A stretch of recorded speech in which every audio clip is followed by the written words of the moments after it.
so thank you. Thank you. It's a real pleasure and a privilege to talk here.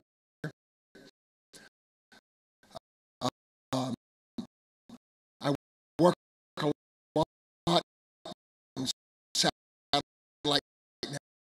navigation, so I'll talk a little bit about satellite navigation,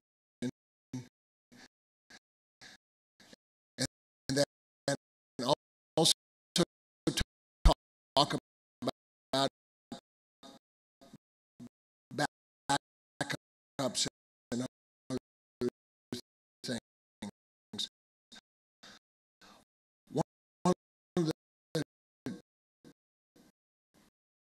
things near and dear to my heart are instrument approaches.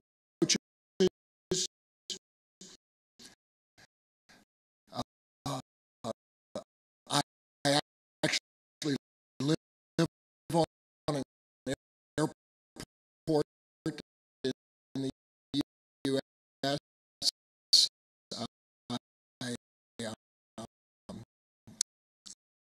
I have a grass runway as a backyard, and my airplane is under my house, and I fly with satellite navigation in my airplane. So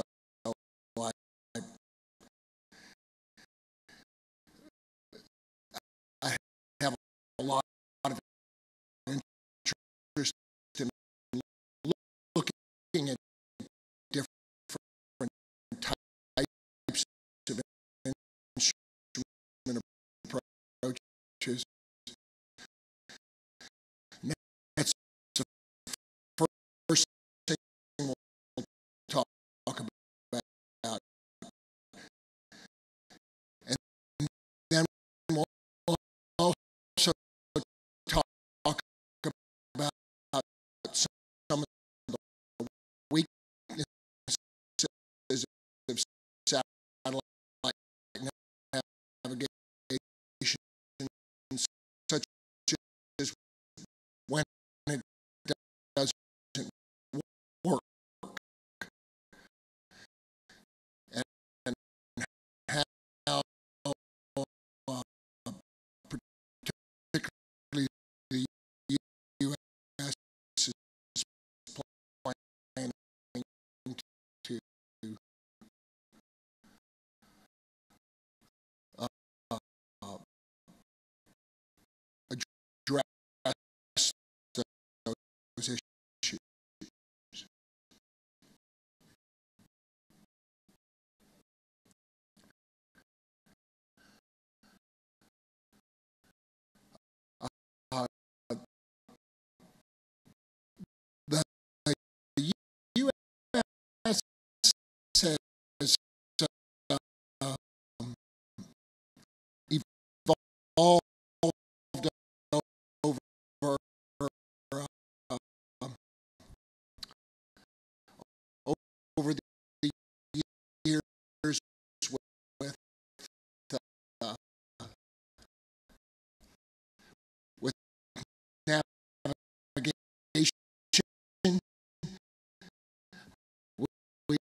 the Air and Space Museum, and we have a beacon light operating there. We still have 4 beacon lights operating.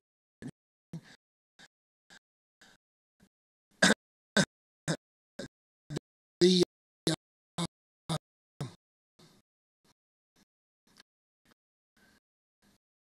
you know my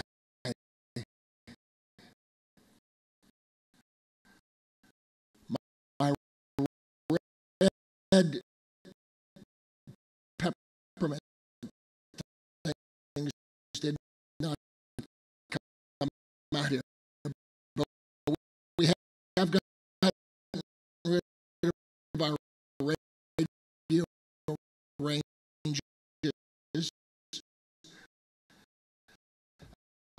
We're getting rid of our non-directional beacons.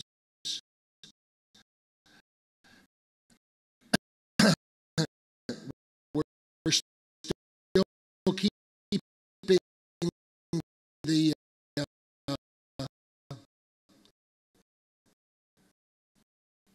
very high frequency omni ranges. However, we're going to talk about that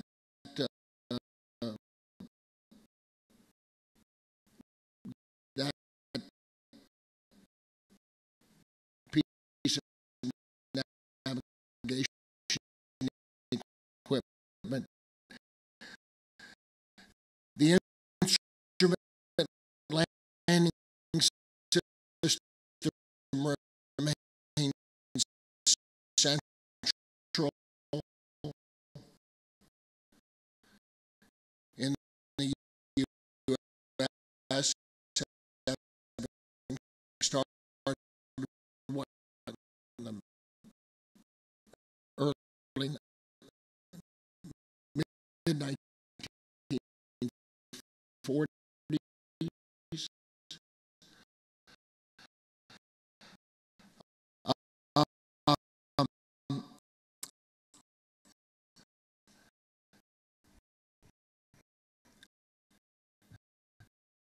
We got rid of Loran in the U.S. I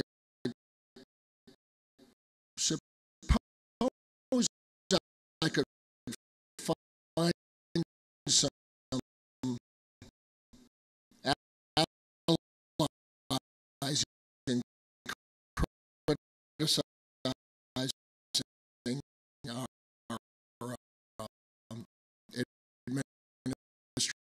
administration for getting rid of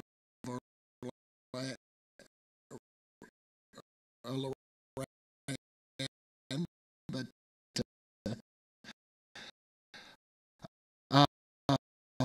Omega was gotten rid of. And of course, now we're using satellite-based navigation systems and the global positioning system.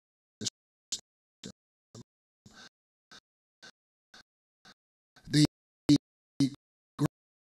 ground-based augmentation system is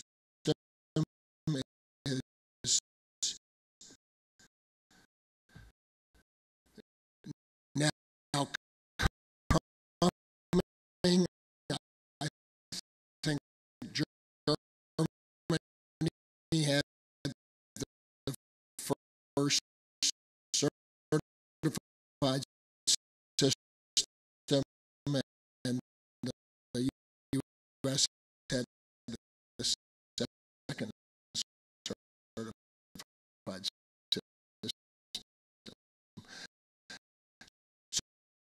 we'll talk about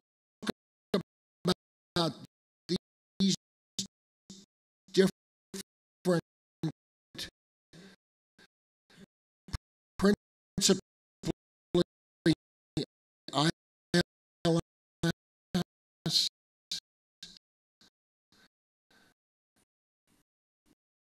GPS, and the GPS and SBS approaches. Um, all right. There we go.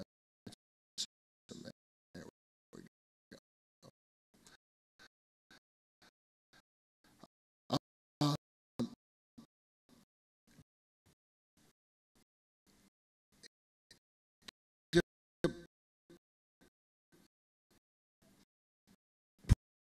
put in context why I'm really so interested in uh, in instrument approaches. Uh,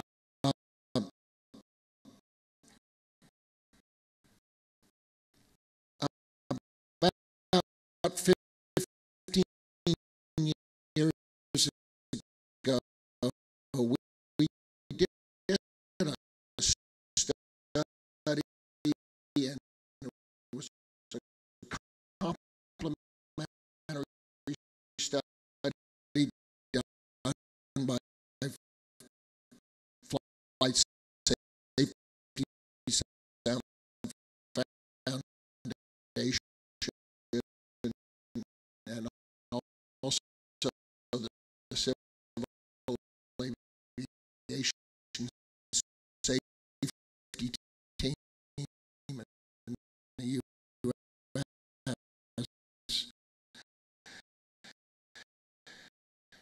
And we looked at accident rates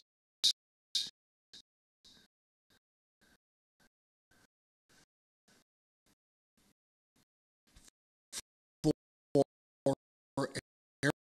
airline, air taxi, and general aviation aircraft.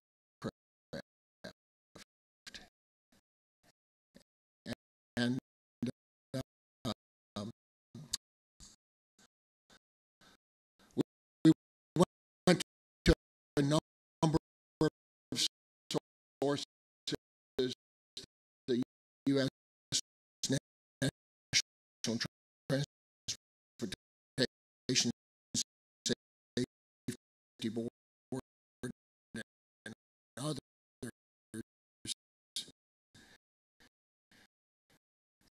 And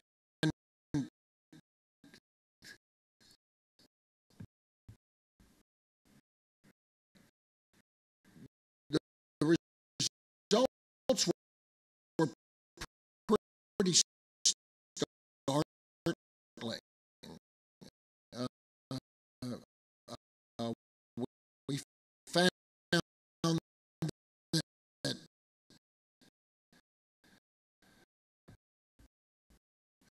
that for airline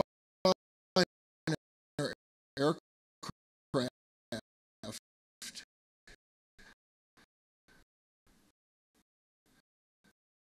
that were flying a non-precision approach versus a precision approach. In other words, vertical guidance.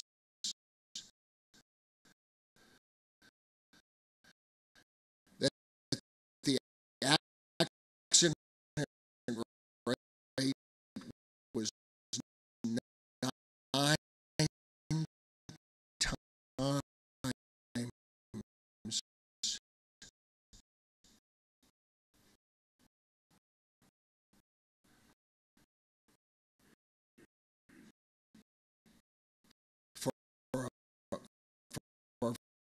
vertically guided approaches.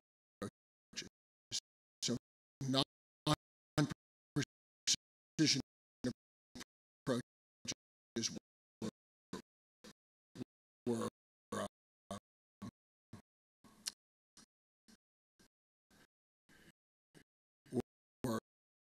nine times higher accident rate than precision approaches.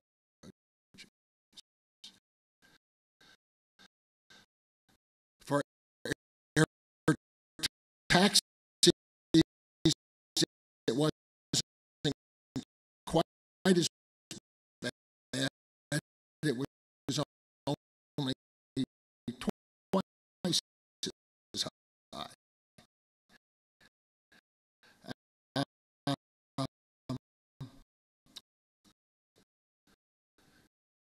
Now,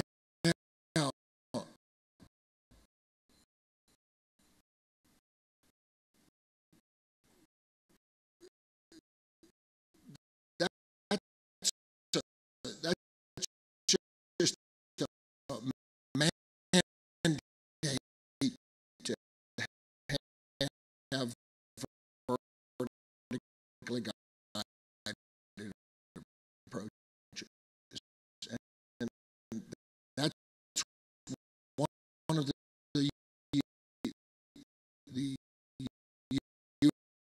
U.S.'s objectives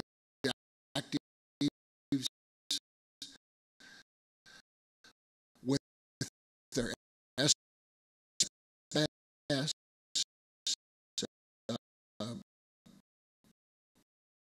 U.S. has about 5,000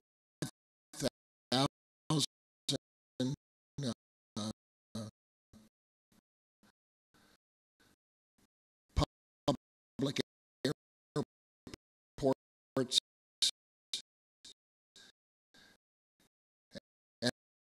and about an equal number of runways. So the idea is to get vertical guidance in each runway.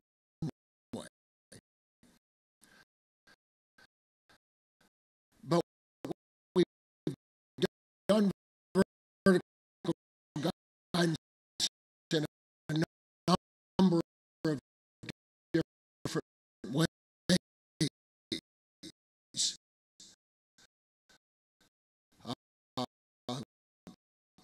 The instrument landing system has been the principal vertically guided approach around the world.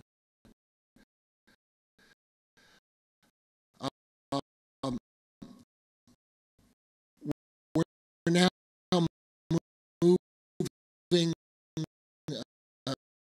again. Germany was first, but the U.S. is also moving toward the GLS approach, which is done with GBAS, the ground-based augmentation system.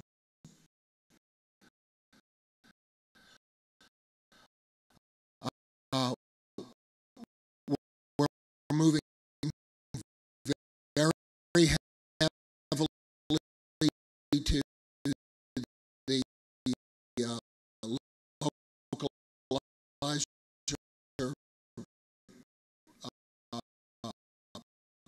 performance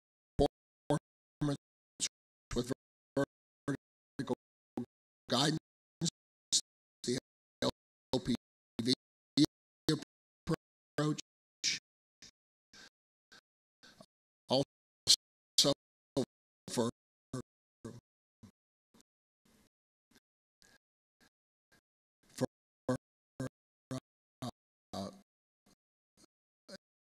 in the ICAO terminology,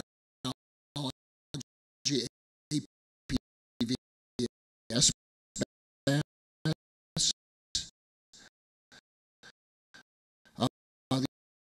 U.S. has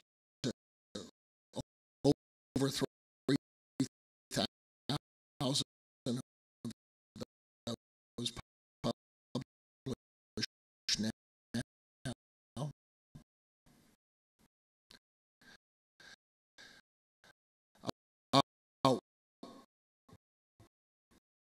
Also working with the required navigation performance, both is a basic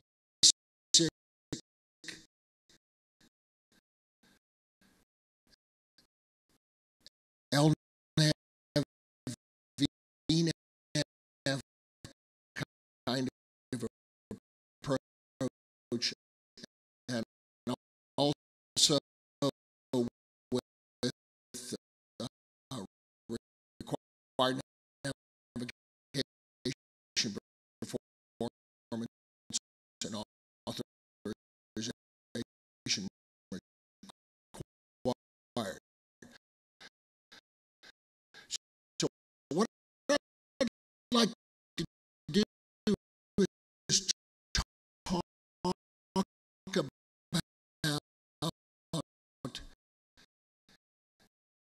these different kinds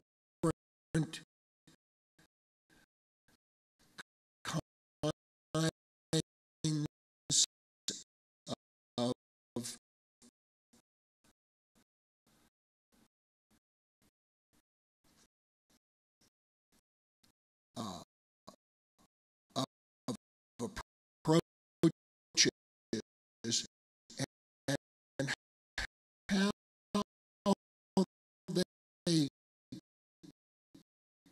they can be used together. Because what you'll find is that in some cases,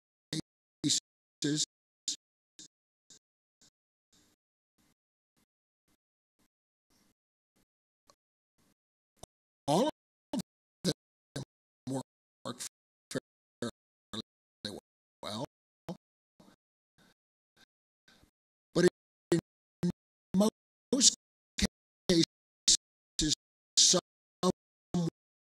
work better than others.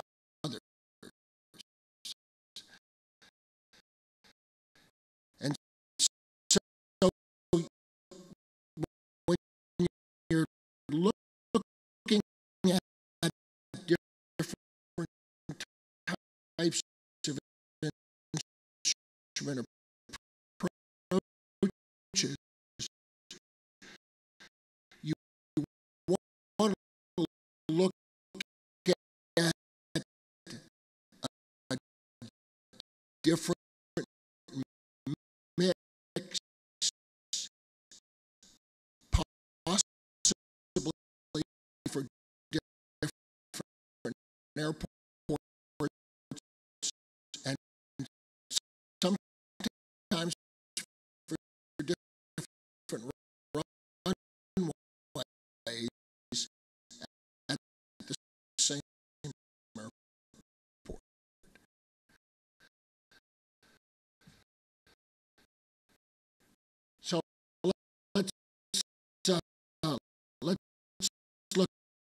at here um, uh, uh, of why we why we need to look at different mixes. So in the ICAO world, Annex 14 has provided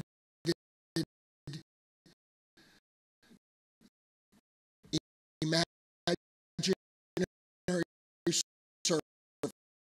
services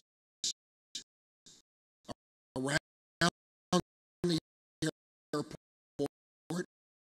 and particularly off the ends of the runways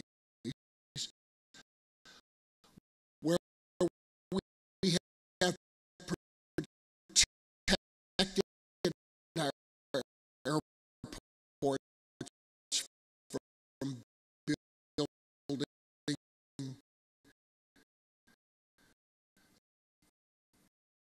from large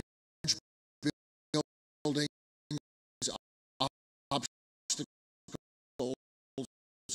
and cell phone towers. In the U.S., this is the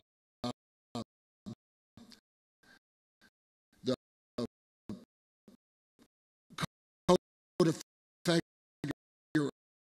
federal regulations, Part 77, and in the ICAO, it's by Annex 14.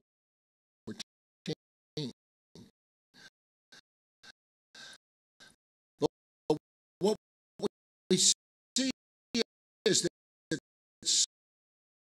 some of our instrument approaches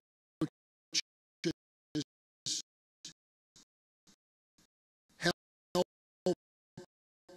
and some hurt with relation to Annex 14. This is a picture of the imaginary surfaces. The top is looking from above, and this imaginary surface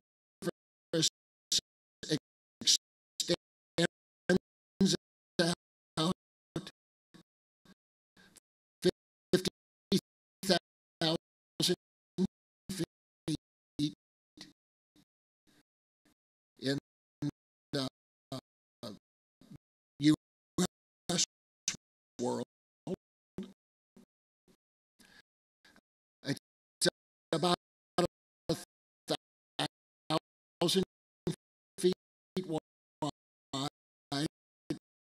and when it gets way out at 50,000 feet, it's 16,000 feet wide. And this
threshold and sloping up at a 50-degree surface. If we look at the instrument approach surfaces, the obstacle surfaces for ILS and in the U.S. for GLS and LPV,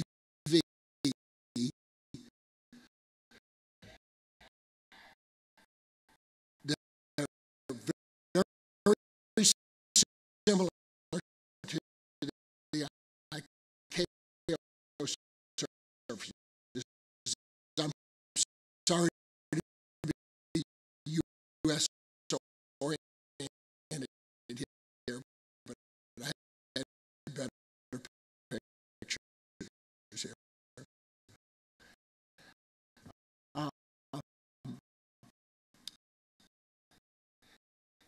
And you can see that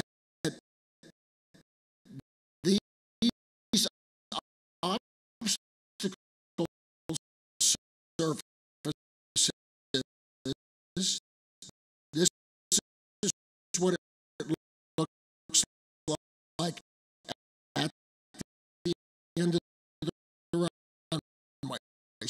So on this one, you're standing at the runway, looking out along your approach,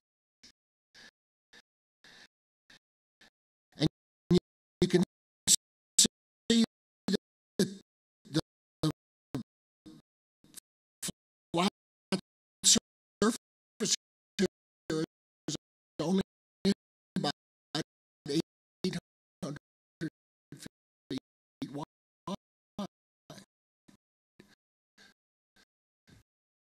So that's very, very good. It's inside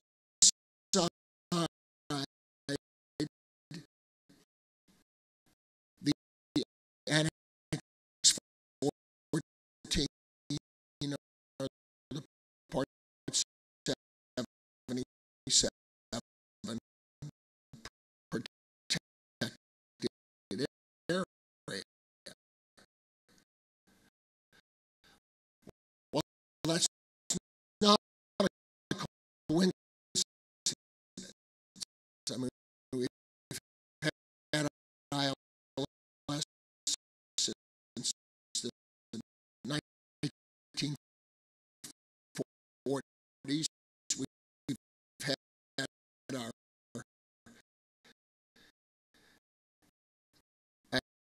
Annex 14 and Part 77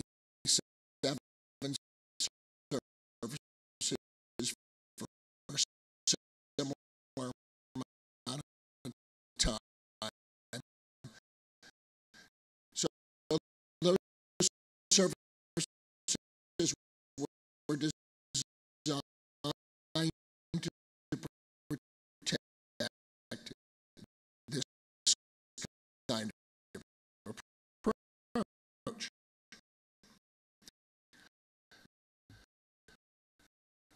But a few years ago, we had some people come up with RNP, with required navigation performance.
here, particularly near the end of the runway,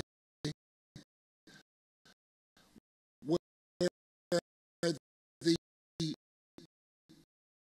instrument approach has to consider obstacles that were not in the protected area for the airport. And unfortunately, this is a, this is a graph looking from the top of about 5,000 instrument approaches. This was done by a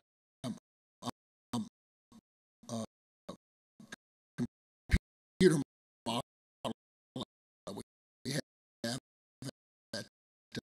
MITRE. And this is where the controlling obstacle is for all of these approaches. So what you see is that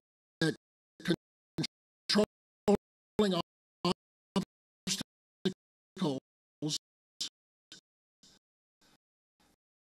are very dense near the runway. That makes sense. We're getting lower near the runway, and the cell tower or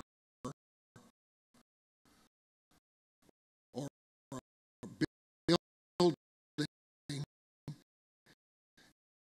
has more effect on an instrument approach than it does far from the runway, where it would have to be very high.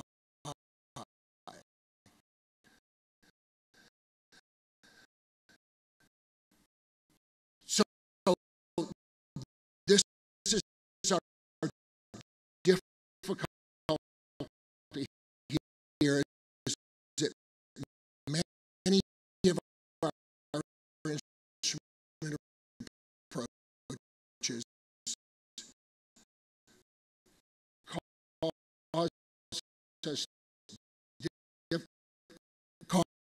us problems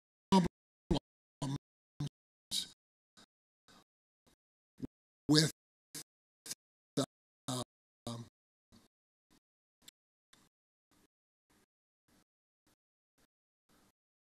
with obstacles, and then they have higher instrument approach minimum.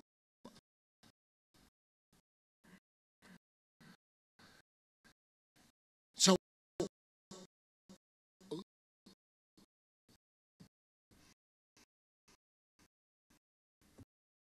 let me just show you a couple of examples of how we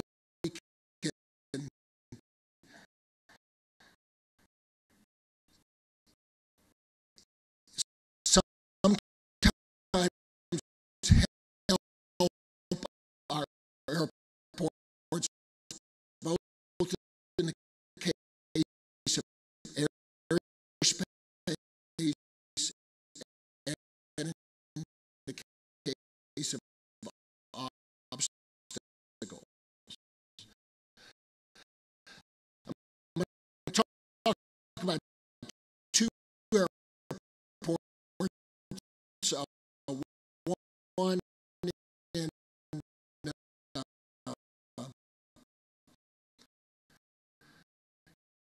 in Newark, New Jersey,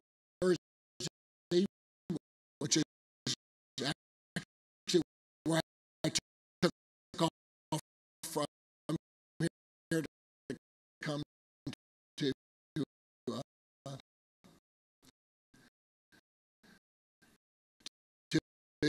Israel, and also Atlanta, Georgia. And I looked at it, I tabulated the instrument approachment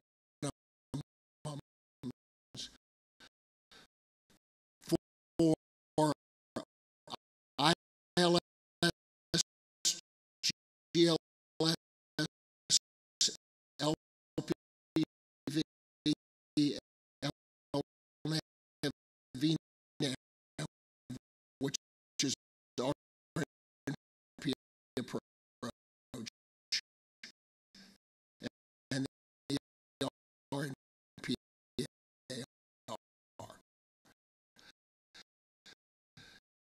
So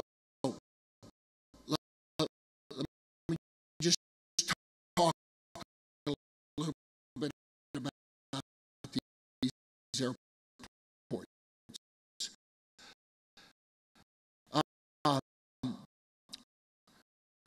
Newark is in the New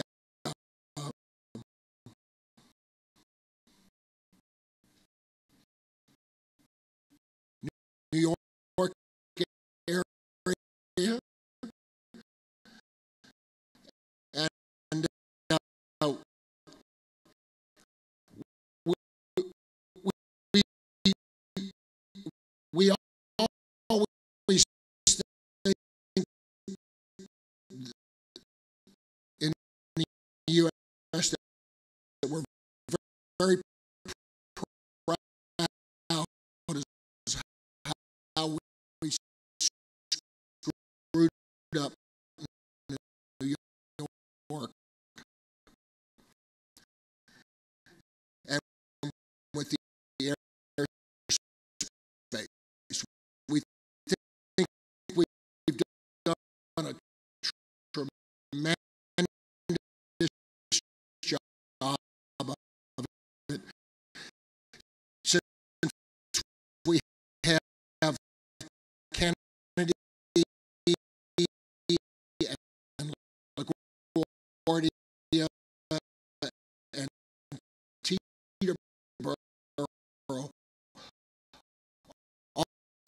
all right together, and we have to get people into that. But I'm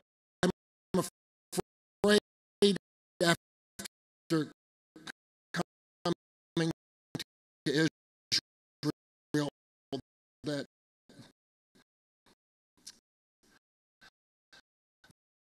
I think that we were behind you.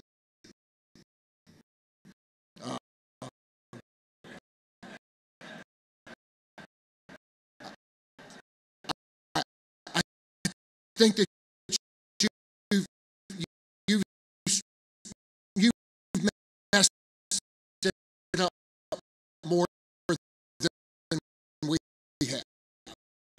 So,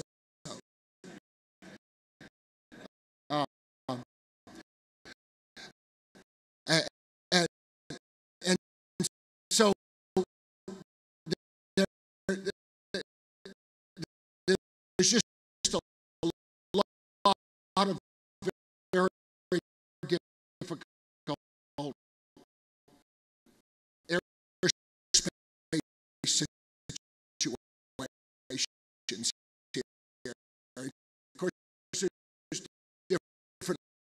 reasons for it. I'm obviously just trying to be funny here, but it's a very serious situation, and Newark,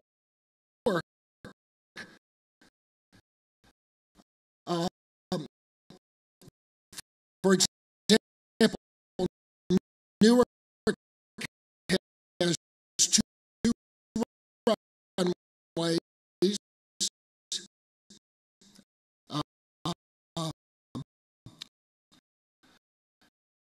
that are 0422, so northeast, southwest, and these are their principal arrival runways, and they would love to use runway 29 until land on. The problem is that LaGuardia is right over here, and the tower at LaGuardia gets really upset when an airplane flying to Newark flies through the tower. So, so they have a lot of trouble using runway 29. The runway 422 are very close together. They can't even do dependent approaches there. So they're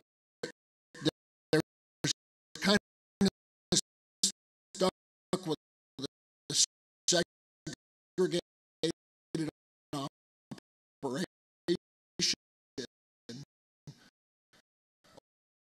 on 422, and only being able to use 29 for some departures. So how could we use runway 29 and also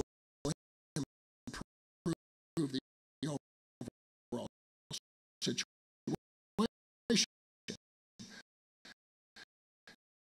So what we did was actually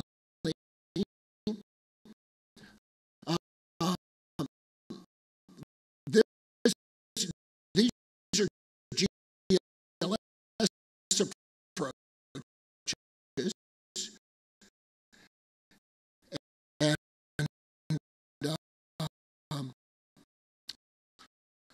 we actually designed a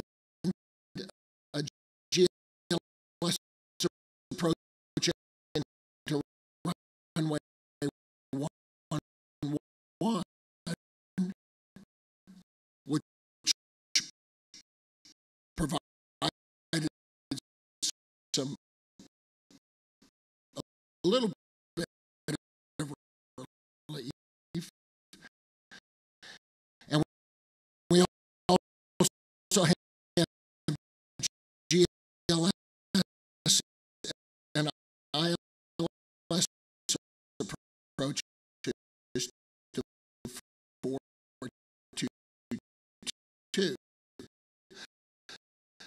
But how do we get to 2.9?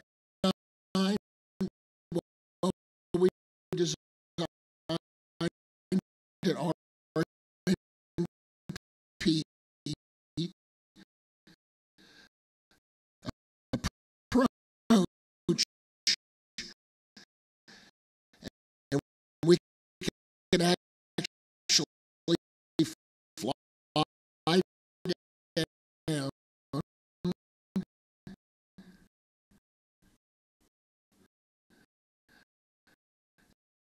and make a turn,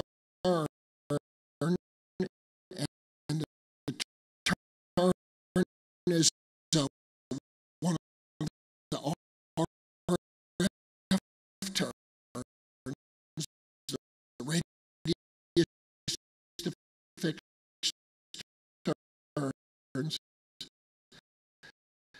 that swings around and lands on runway 29.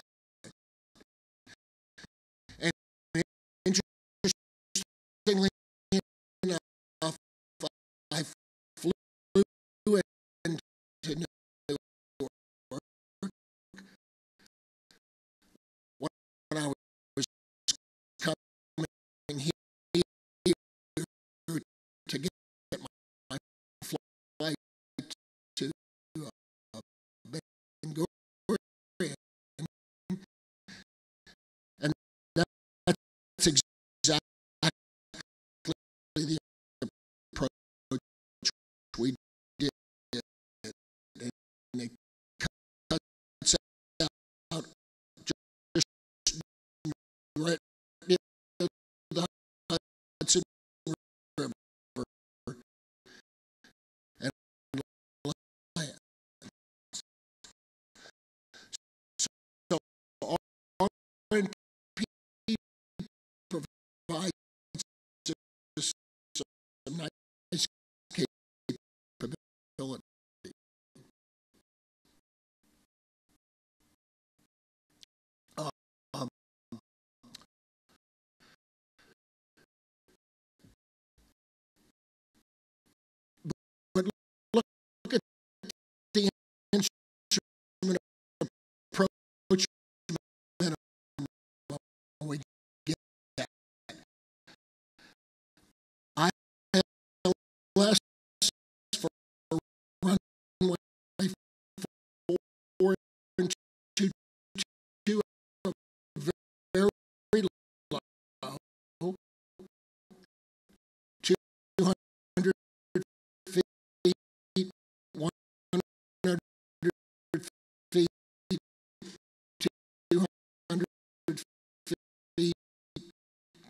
very much good for foreign to but it provides a very nice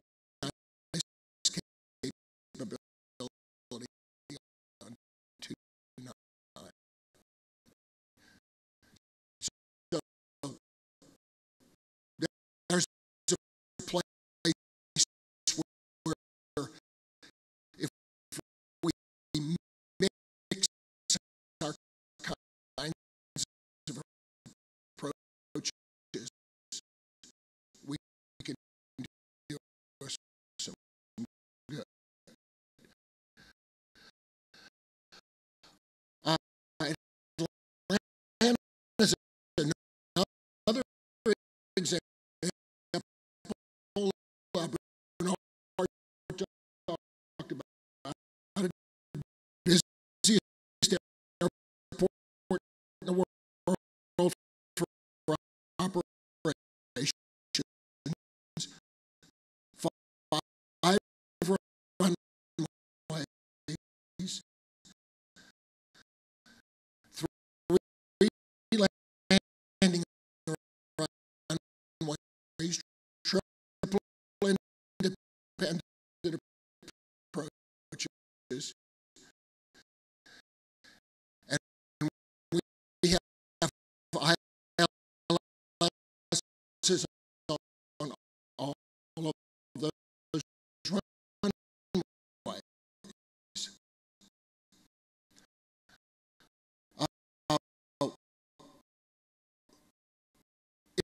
In our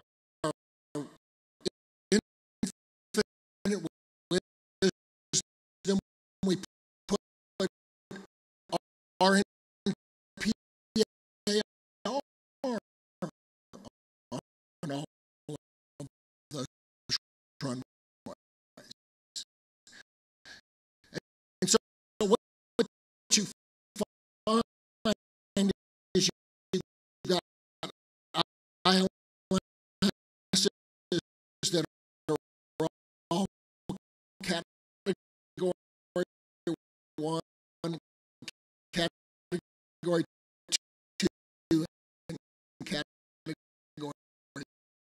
3, and our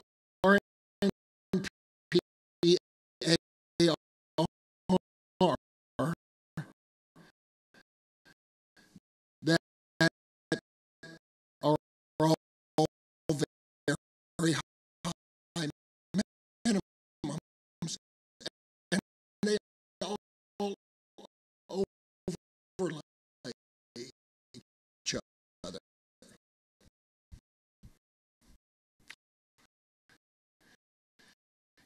You know,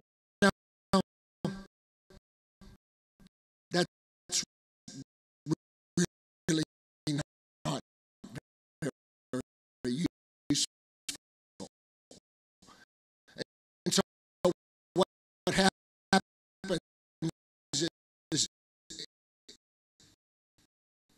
we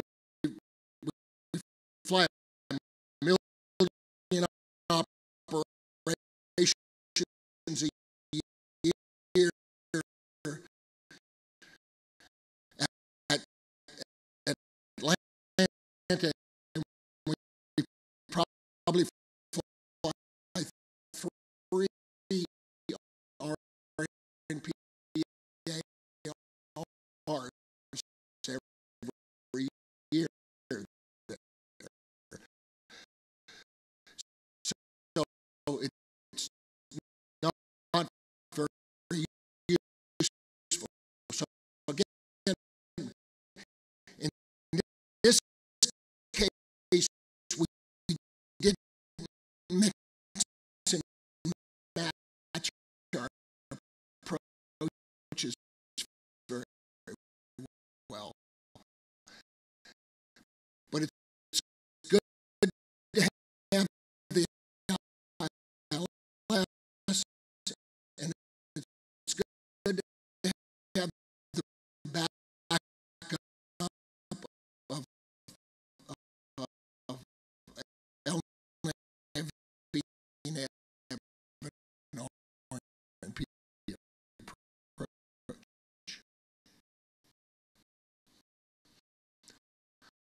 a number of different kinds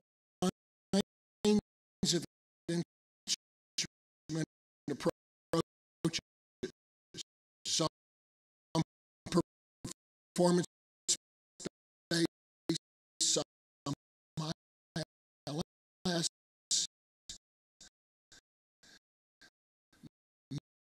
mix those approaches up and find out what's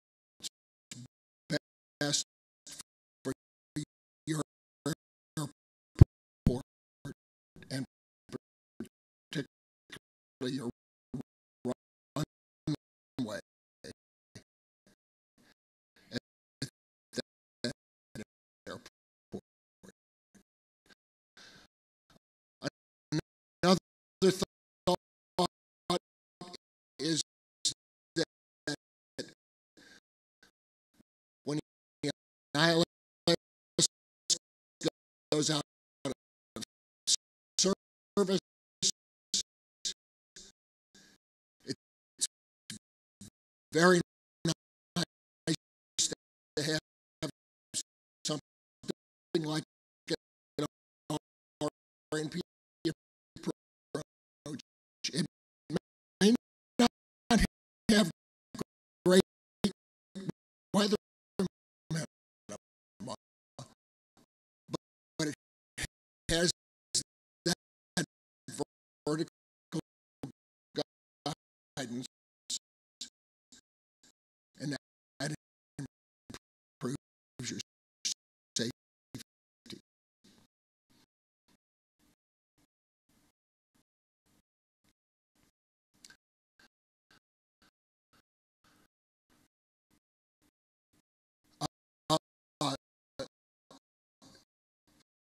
Little thought for the future. This is my favorite topic. If we could get an approach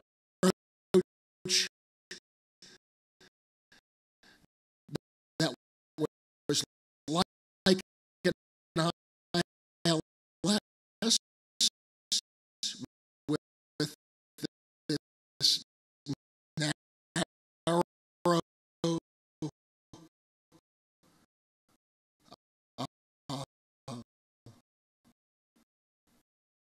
obstacle clearance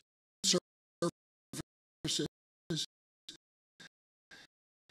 and an approach more like an RNP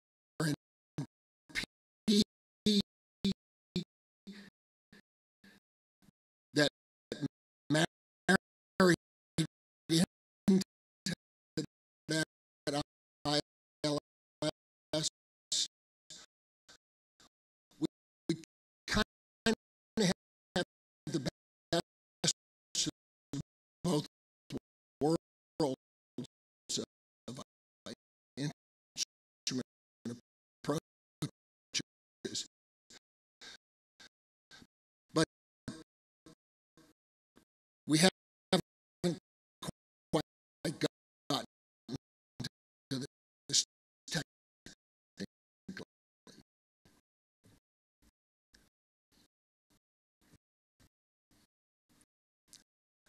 Okay, that's all on instrument approaches. I'd like to talk a little bit about GPS now.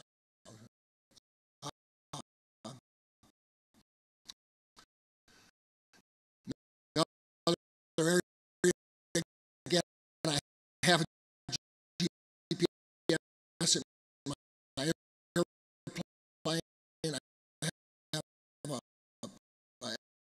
S-Pass GPS, and I use it all the time. And the fact is, I just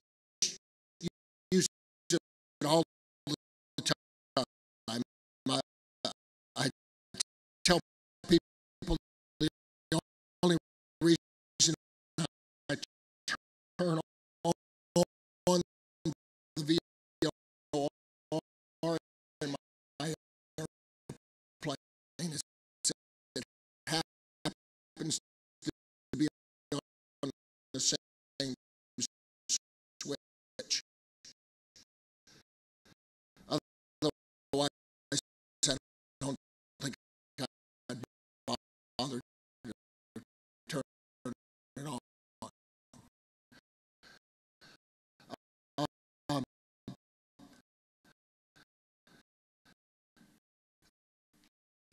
but GPS has some problems.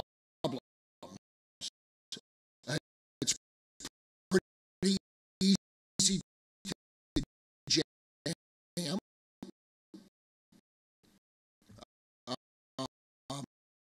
We've had a number of instances at Newark, as a matter of fact, where we got to meet a guy with a personal privacy device driving up and down the highway next to Newark, and he knocked out the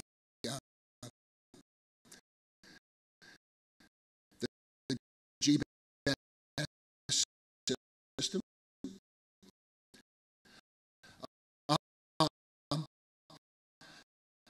We've also had some recent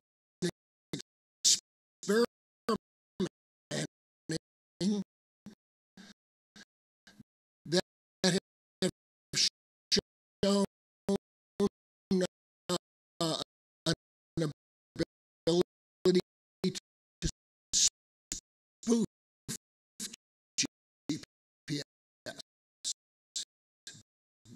So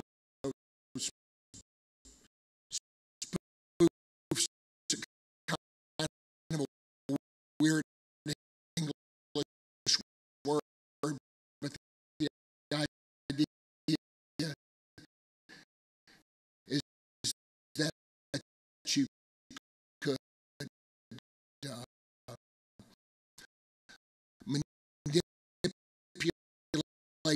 the signals to degrade either the accuracy or actually move the airplane.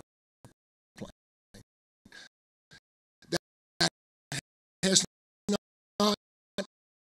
to my knowledge, been done successfully yet on any kind of civil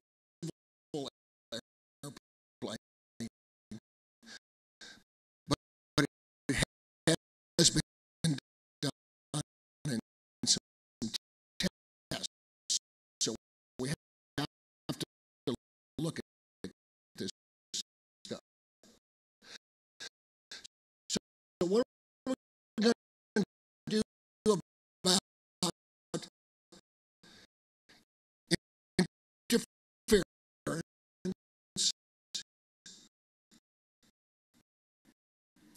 and spoofing?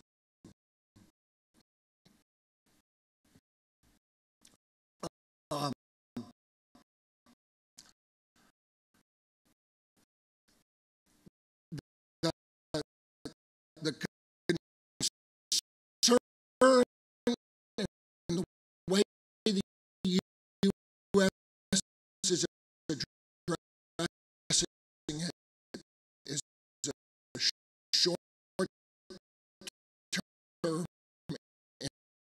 interference event. Okay. So somebody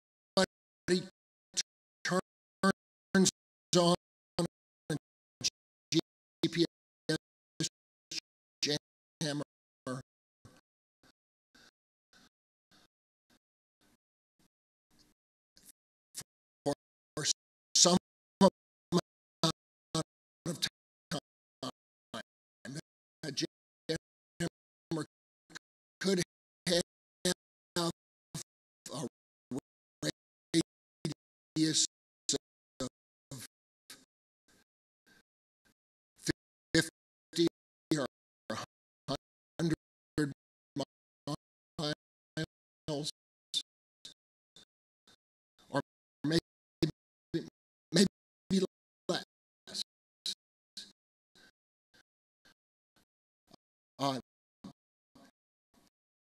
That jammer could be on for a couple of hours or perhaps a day. That's the kind of scenario that the U.S. is trying to address. We're not worried about GPS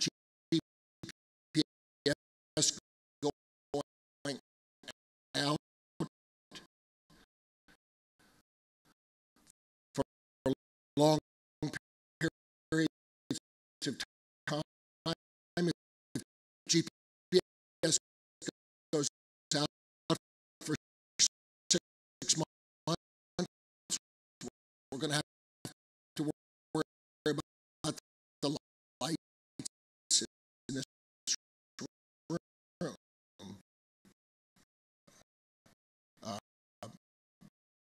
Since many of our electrical grids are controlled by GPS.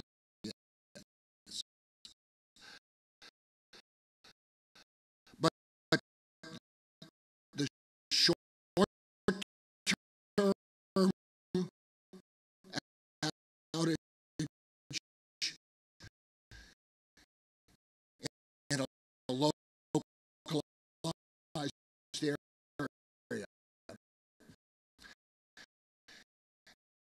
and for the near term, for the next 10 or 15 years,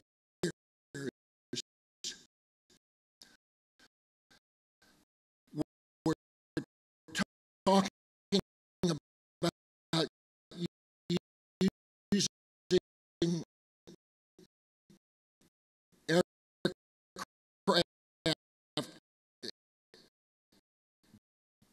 principally airline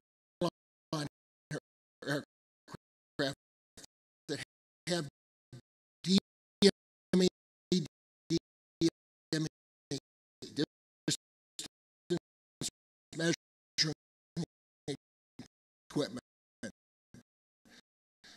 and can fly area and navigation without GPS. We're basically going to keep our DME network, and we're going to let those aircraft fly. They'll be able to take off or dispatch, take off, fly in route, go to the approach, and they'll land and they'll principally land using an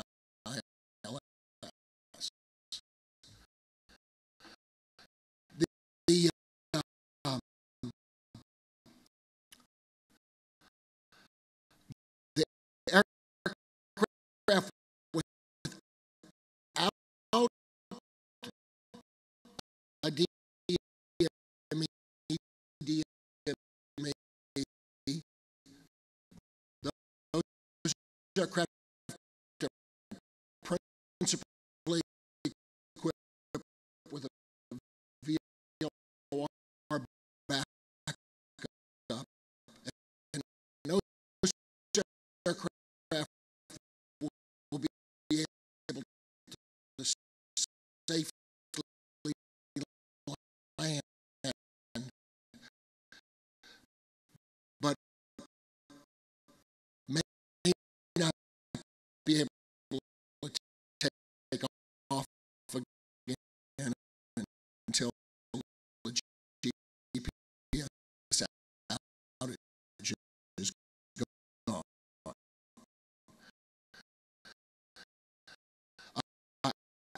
After 2025,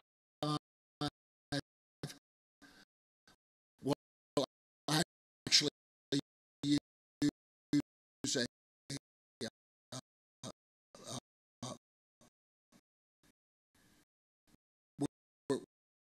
we're investigating new technologies to use in the farther term. For DME, this is actually the coverage of the U.S. DME system. This will be a little bit of an enhancement. Our current coverage is not quite this good right now,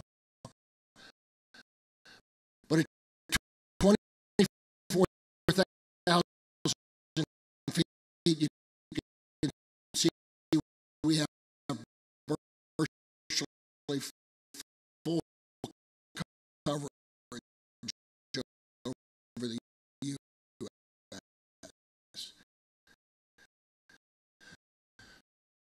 Lots of other countries do not have this much DME coverage, but we do, and so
that almost all of our rivals and all of our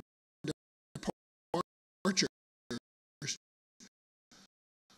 were within this 2-degree cone. So we're going to provide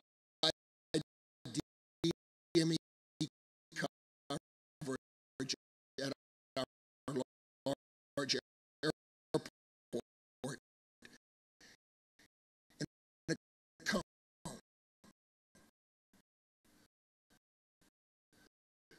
And then above 24,000 feet after that. That'll allow those aircraft to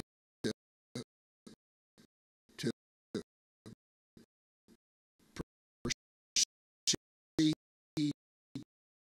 and fly their flights. The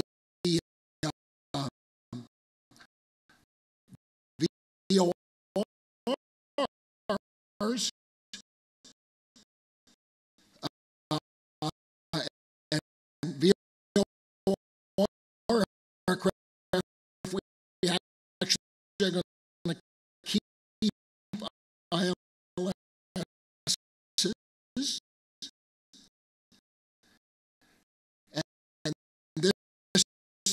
these are ILS airports where safe landing can be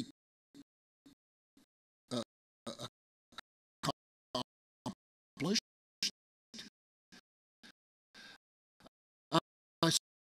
Some areas didn't have ILS, so we use VOR.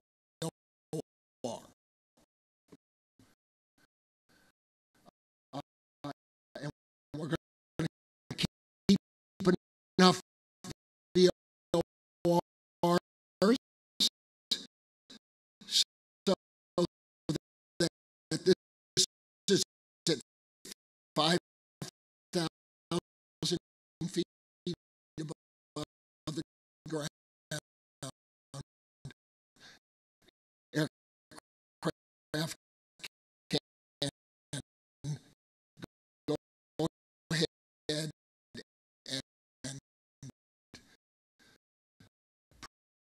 proceed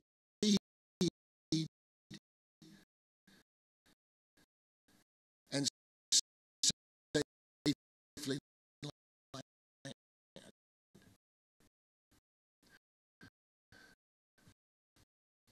So that's up until about 2025. After 2025, we're going to try and develop a newer system that provides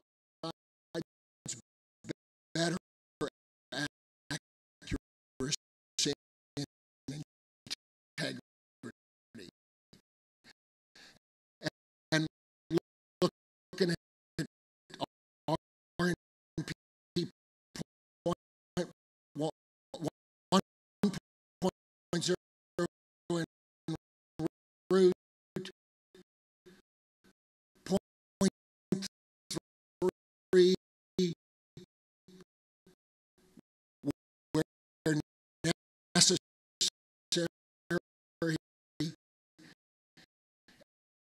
and meeting our accuracy and integrity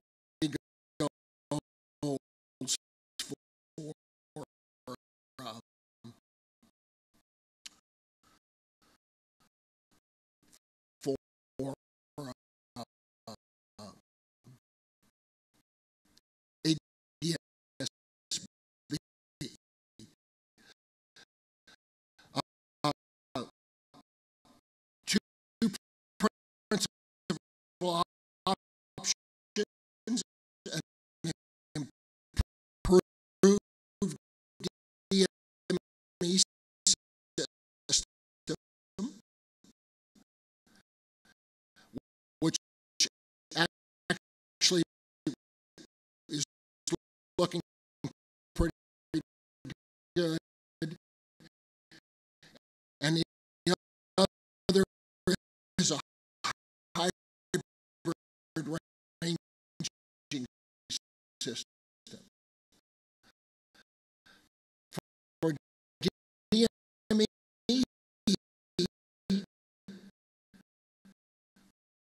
we we find that with some improvements in the avionics and the ground transponders, that we can actually reach an RNP point 3.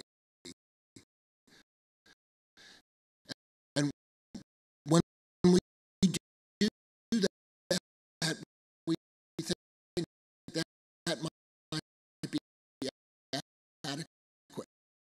That has a nice advantage because we have so much equipment with DME.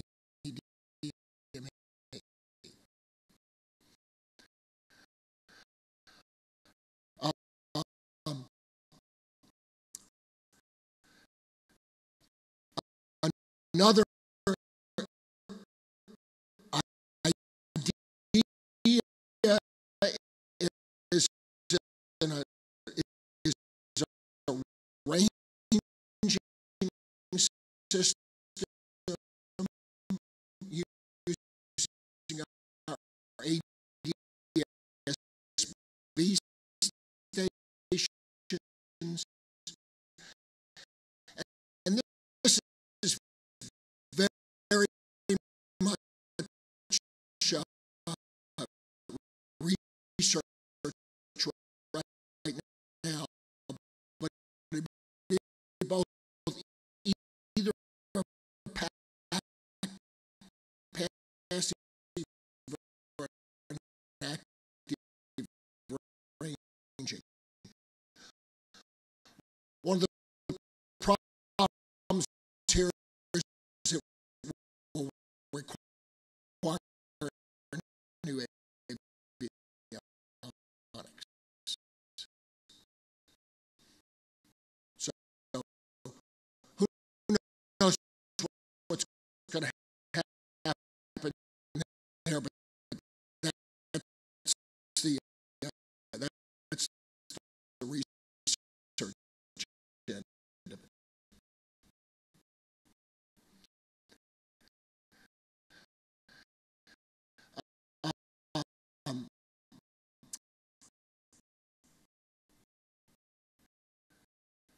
So, like I said, DME aircraft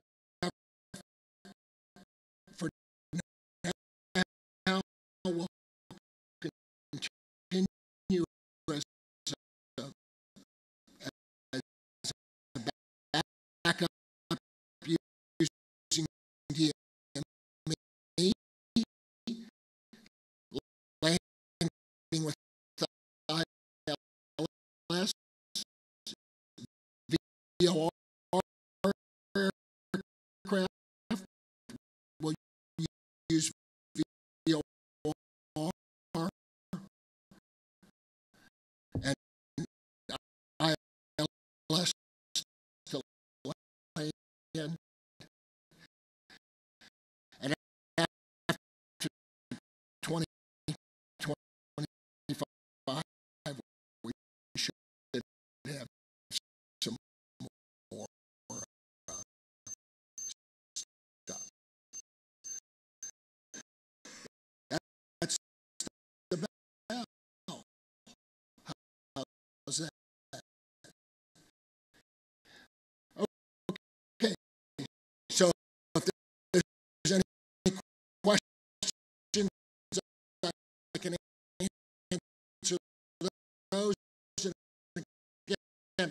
like to ask you to come to Washington if you get a chance.